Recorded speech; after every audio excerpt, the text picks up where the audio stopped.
it's Sunday and it's time for slot car fun. Yeah, I'm a little punchy today. I spent all day Friday traveling up to Ojai and lugging up camera gear and equipment and props and set pieces. And then yesterday we got up at 5 and got up there by 8, and we shot 15-page short film with a crew. By 5 p.m. we were done, but you know, I was exhausted. Plus it was worrisome, you know. It was worrisome in the days of film, when you would work with film and you'd sweat it until you got the dailies back from the laboratory. But now you sweat it, you check things on location, and you hope you did everything right. You hope the sound recorder worked and the mixer and everything else. So you kind of toss and turn, because I got home, you know, 6 o'clock, had dinner, I was done. And so I've been spending all this morning going through footage and stuff, and we're fine.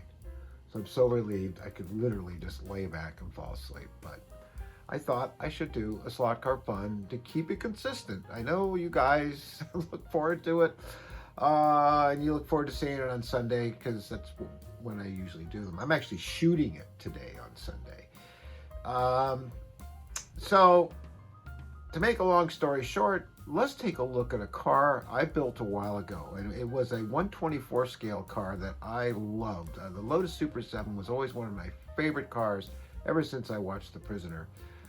It was the one car I could never get. I found one, and my mom wouldn't let me buy it. I was, I don't know, about 19. And I found one with a trailer and extra racing tires and a spare engine, and everything was all white, which I was going to change. She wouldn't let me get it. But instead, she bought me a 1-year-old Triumph Spitfire, which was really cool, but it wasn't a Lotus Super 7. So a friend of mine, George Darr, gave me a model, the Tamiya model of that car. And I decided to convert it into a slot car. It's 124 scale, but it's a small car, so it does fit on this track. So here's what's left of it. And the reason I say here's what's left of this car is because I was using I had an Inco track. And I had, if I can find them, I could not locate them. They were wireless controllers for the Ninco track, and they were really cool because you didn't have a wire and the cable and all that. They're 2.4, but you know what? Even 2.4 sometimes can have a problem with signal strength, I found out, or something interfering with it. So this car went straight down the runway. That's when I was running this direction, straight into the wall.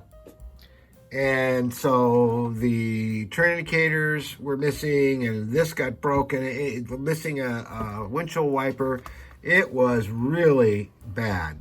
It really got bad because I got locked out. I had no control over it. The last signal it got was full throttle, and that's what it did, straight into the wall. And I'm lucky to still have it. I'm going to have to get another kit just to get the parts that it's missing. I was never meant to race it or go terribly fast. I just wanted to run it around the track and say, look, I finally got my Lotus Super 7 of sorts. And I thought I did a pretty good job. The frame is iffy. You know, I didn't have this lovely rig and the pins, you know, that keep it in place, as you can see over here with this car I'm working on. So I kind of did this free form, but it actually works, and I put the engine in the actual location. I recently just changed tires and rims on this, the ones I got from John, oh God, here we go again, John Warren, who made some rims and some tires for my, where is it? For this guy right here, the T51, and also some mini light mag wheels. I didn't been into building another car, and so I decided to use these on this, and I'm going to put the mini lights on it. I'm going to put it together and show you how it runs.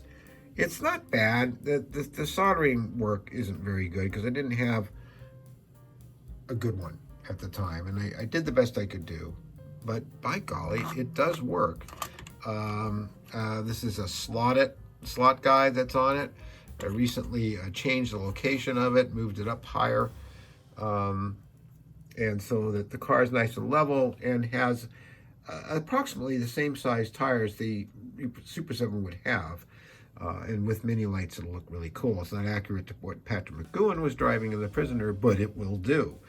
You notice that I've got a drive shaft, well, a drive shaft tunnel there that runs between here, and so it's running inside of a piece of brass. And then my coupler is a piece of goldenrod material that we use for model airplanes, which works very, very well because it's tight fit and the stuff conforms really well and it doesn't slip easily. So that's what I used, and I don't remember what size motor this is. I do not remember what motor it is. I know it's got a lot of poop to it.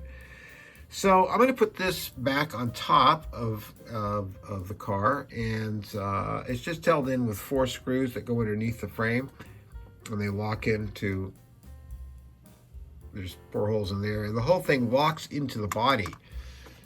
I haven't looked at this car in years. In fact, I had to dust it off, and I thought, well, this might make an interesting subject.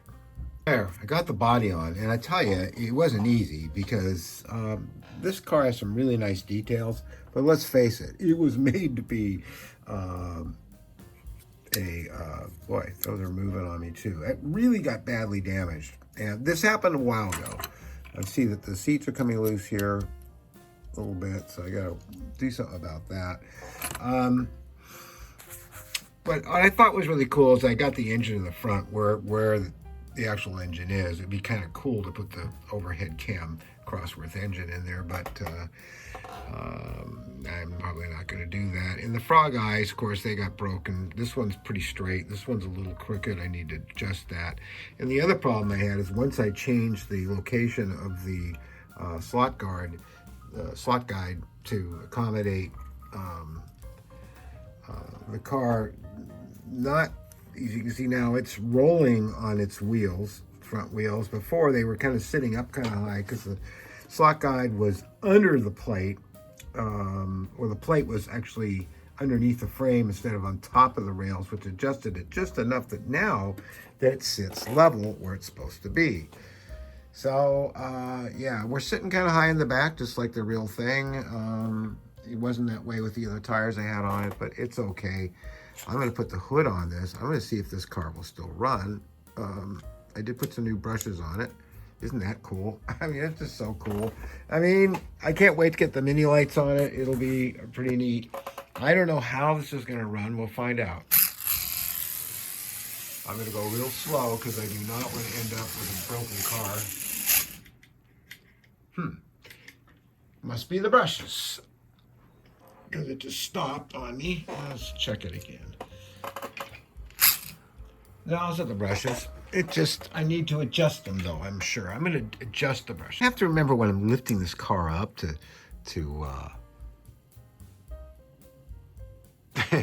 not turn upside down because the hood comes off and one of the seats dropped out. I mean, it was perfect before it hit the wall at probably the equivalent speed of 200 miles an hour.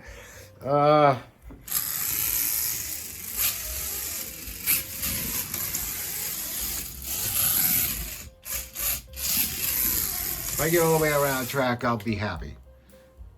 That's the famous dead spot. That is only affected by some cars. Only affected by some cars, not all cars. And I never can figure it out because it's not dead, except maybe for that one little area. And it probably has to do with when I was painting the track, it was hard to reach over there and I got paint on it. And you'd think by now that the brushes would worn through it as I sit here trying to adjust it. Now, I'm going to stop again and I am going, can you tell my frustration? Okay, for what's worth, it's running. And of course, I don't go as fast when I'm holding the dang phone in my hand, which makes it much more difficult to do what I'm doing. Goes to the dead spot now. I'll just adjust the brushes a little bit. There, it just lost its hood. But it's running. And with a little bit of adjustment, I think I might be able to get this to run a little quieter, a little smoother. If I had to do it all over again, I would have made a different frame. But I noticed the more I'm running it, the better it runs. Ah, it's a dead spot. But it's not a dead spot. It's the car. And I can demonstrate that by putting another car on, and you'll never see it do that.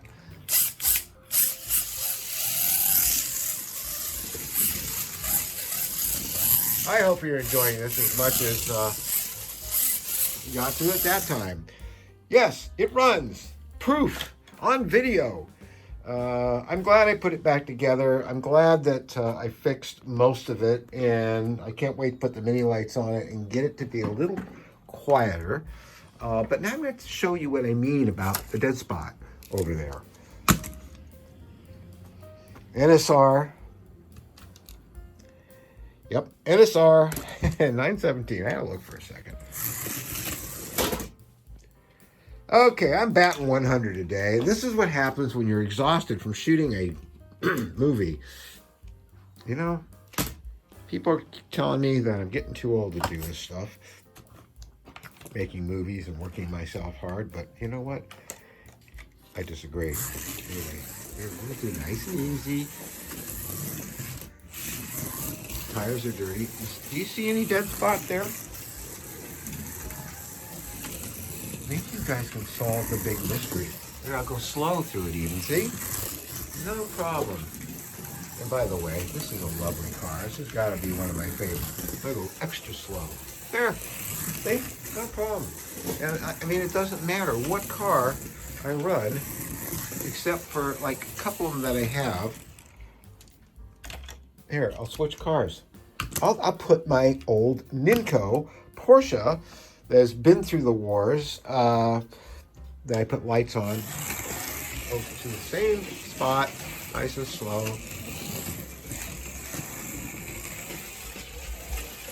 What dead spot? But there are some cars I'll run through there and it will do that. And one of them is my, and I was going to talk about this car, and I might next time, but because I actually own this car. This is an SCX 850 Coupe Fiat Spider. Except mine was red, Ferrari red, and had really custom wheels on it and stuff. And there's a long story that goes with it. I may have spoke about it before, but I was hit by a Mack truck after owning the car for a number of years and darn near killed. The Mack truck driver never stopped. Let's see, I think this one stops in the dead spot. See? Huh? So, it's the car, it's not the track, and I don't know exactly why. I'll do this again. I should entitle this Slot Car Fun The Dead Spot. Let's see, now, if I get myself moving pretty good, this car actually, like their other cars, runs pretty well. Barely made it through. You know, everything. It might be that there is paint on the track over there. I should really get over there somehow and look. So that is that. Well, I managed to get the run a lot quieter. After I stopped shooting, I was a little experimenting with the motor and the distance of the pinion to the crown gear, and I got a much better running car. And there's something stuck in the track. This is not my day, is it? So,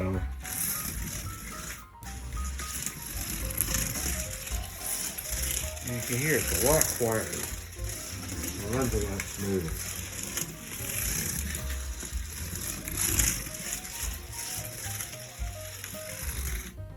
Much nicer.